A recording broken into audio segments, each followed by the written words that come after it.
What is up, my ninjas? Shinobi here with another Diablo 3 Reaper of Souls video for you guys, and today we have another Let's Talk Diablo. Now this is episode number 12.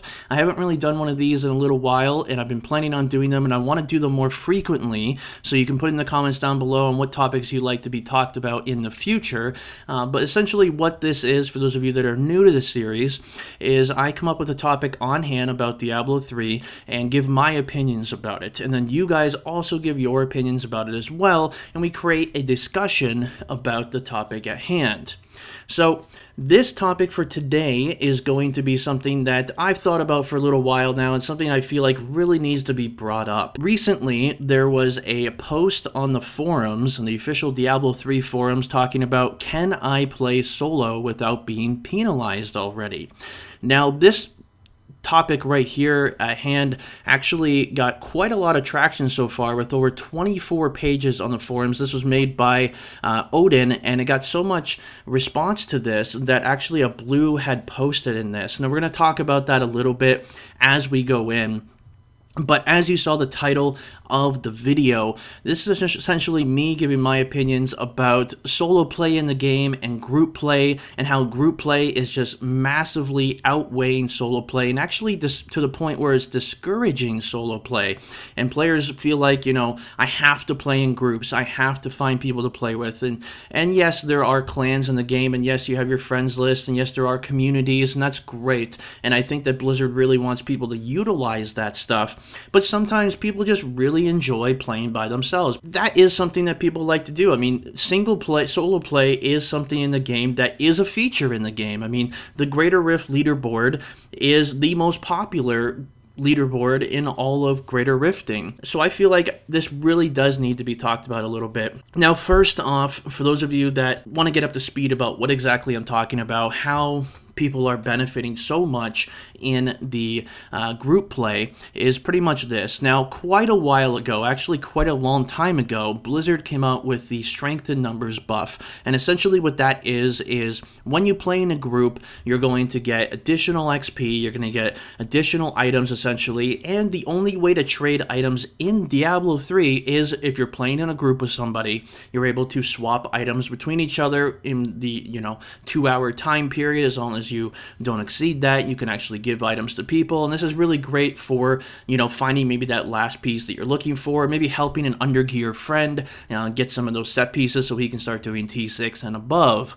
And in theory, I mean, yes, it's a great system. It's awesome, and I definitely enjoy doing it, and I love playing in groups, but I also love playing solo, and I don't feel like that I need to be penalized and that I need to be behind the pack because I'm playing solo. Now, I want to talk a little bit about this and my findings behind it, because actually in Season 2, we're in Season 3 right now, but the previous season, in Season 2, I decided to do a little test myself. I thought that, okay, what I'm going to do on my Barb is I'm going to play 100% solo for the entire season. And I play the game a lot, and I know what I'm doing, and I play very efficiently. And I know the best ways to farm and all this kind of stuff, the best ways to get XP, and the best ways to climb on the leaderboards, and everything like that. And my findings were pretty shocking. So let's go ahead and talk a little bit about that. Well, I was at the end of Season 2 about Paragon 730, closing in on about Paragon 800, which is pretty high for solo play. I had found every item that I needed. Everything was optimized completely except one item. I did not have my Ancient Furnace. I found about 12 furnaces, I only got one Ancient. It was really bad, and that's just how it goes. I mean, you need to play the game a certain amount to get these items. However, when you're playing in groups, people can just literally hand the item to you, and it doesn't feel as special when you finally get that Ancient Furnace and it's just given to you by somebody in your group. And I think it's part of the reason why Blizzard doesn't like to have trading in the game. They want it to be a little bit more special when you find items, but it's kind of a little hypocritical, because you're thinking, okay, well, when I'm in a group, I can just essentially get that kind of benefit. So it is something that is also a point that needs to be thought about as well. So I was able to get to, like I said, about closing in on Paragon 800, getting awesome gear, got pretty high up in the leaderboard rankings and everything like that. However, a lot of my colleagues, a lot of streamers, and a lot of friends of mine and people that play the game just as much as I do, push the game just as hard and all that kind of stuff, but they were playing in groups the entire time. And what kind of Paragon level did they have? What kind of gear did they have? Well, they had literally every piece of gear that you could think of, optimized to the teeth. They had their legendary gems maxed like super high up, way higher than I could do it solo, right? I mean, or any player could do it solo. And then also having about Paragon 1000, sometimes a little bit more than that, and you can see where the benefit is coming from there. When you play in a group, you just have an advantage. You straight up have an advantage. And when you have something competitive in the game now, remember, Strength in the Numbers came out before Greater Rifts did. So they didn't really take that in consideration. They didn't really take that, okay, if you play in a group, that is going to favor your solo play. And that is something, if you think about it, that if you're playing in a group, you can also, not only can you get your gems higher, legendary gems, which is something that is a big deal, because when you're really trying to min-max your character at the highest point that you can get to, your gems plays a big factor there. But then you also have to take into consideration that you're going to get not only way more Paragon, which is a big benefit than other people that are playing solo, and you're going to be able to farm higher Greater Rift keys and more efficiently and just a lot easier. So, everything is literally pointing right towards group play, giving you such a huge benefit, and compared to solo play. If you want to play solo, I'm sorry, you're not going to be able to hit top 10, you're not going to be able to hit top 20, you're not going to be able to hit top 50 nowadays, because all the new gear that's come out and the way that the game is kind of structured right now, it kind of negates that possibility from happening. And yeah, sure, you could get really lucky and find all the best gear, and sure, every once in a while you're going to have to get some friends to help you to farm some keys and stuff, but that is essentially depending on other people to do that. You should be able to literally do anything you want in the game by yourself. That's how Diablo's been since the beginning, and that's how it always should be. I'm not saying that solo play should be more beneficial than Strength in Numbers and the group play benefit, but it should be equally beneficial, and not, giving you such a huge advantage for playing in a group. And, some people don't have that kind of, thing. They don't, they come home from work, they want to play for, a few hours or something like that. They want to play efficiently. They want to get the gear. They want to try to compete in the leaderboards and everything like that. And they can't do it because, they don't have people carrying them, essentially. Now, I did mention the Greater Rift keys and stuff, but in the future, Blizzard is going to be doing something about the trials, and I'm very glad that they're doing something about that. They're going to be changing the way that we do get Greater Rift keys, and I really hope that they take into consideration that, take away this benefit that you get from groups on doing this. Something that you do in a group should not directly impact what you do solo on the Greater Rifts. I think personally, if they come out with a new system with the trials, what they should do is they should give you group keys and solo keys. So keys that you get solo, you can use while playing solo. Keys that you get in a group, you can use while playing in a group. You want to get solo keys? Well, go play solo. You want to get, and maybe something like that. Or maybe, vice versa, you could have solo keys being able to be used in group keys, but you can't use group keys in solo progression there, because then it just kind of negates the whole thing.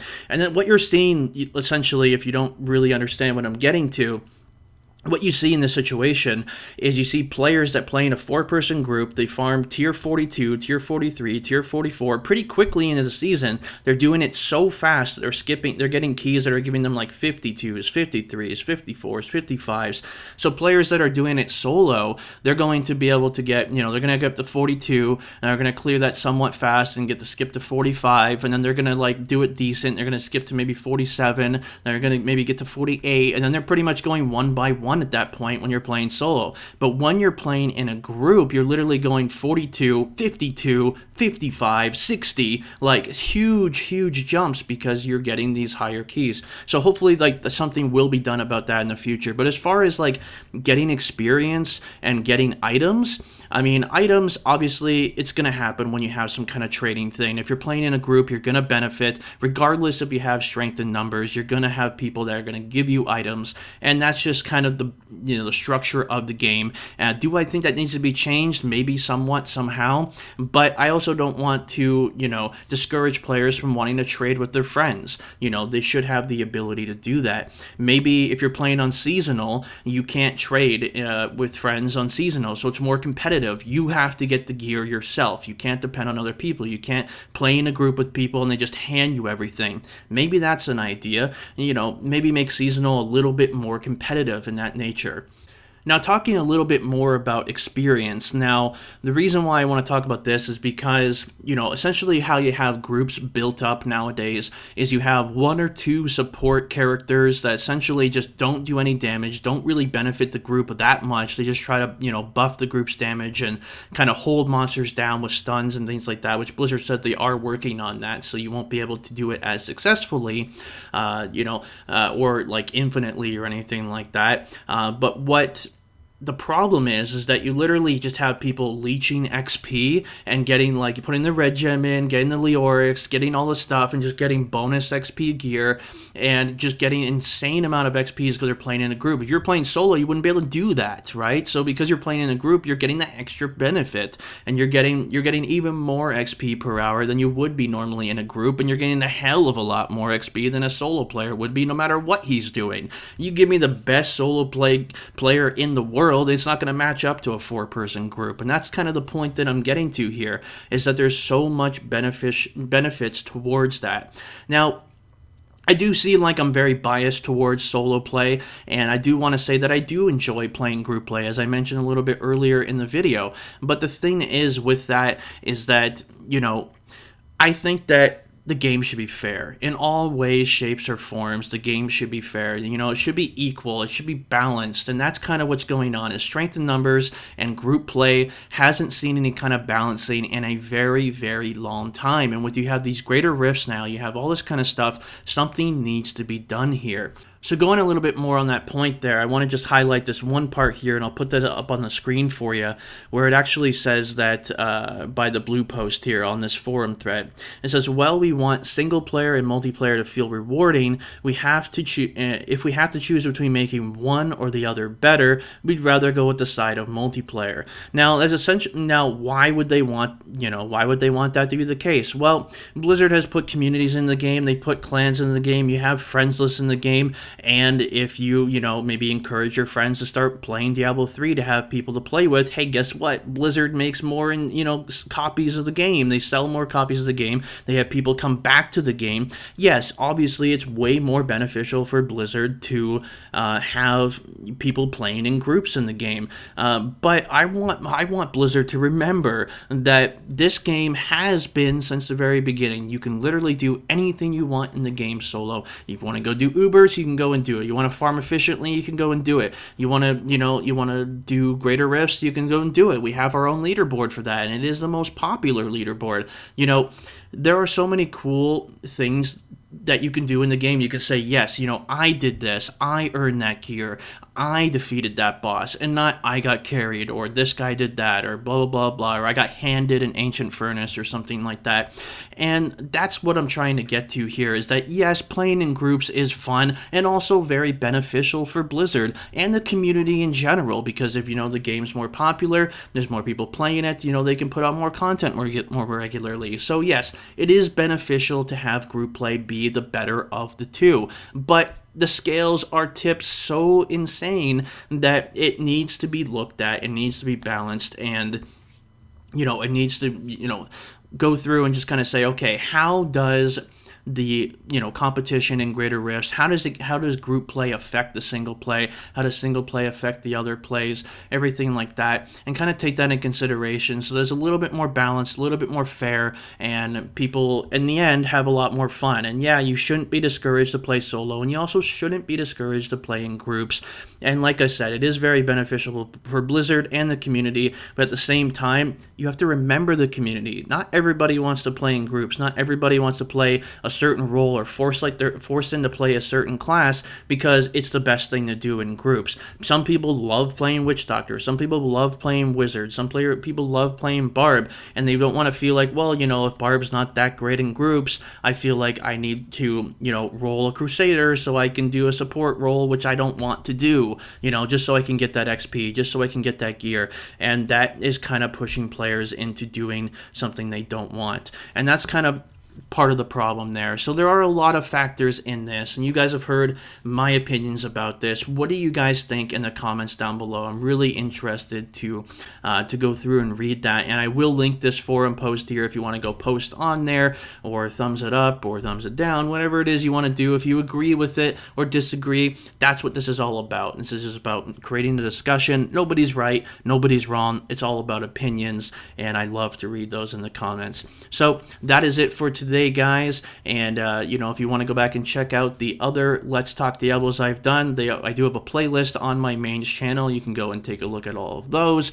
But until the next Let's Talk Diablo or my next video, my name is Shinobi, and until next time, thanks for watching.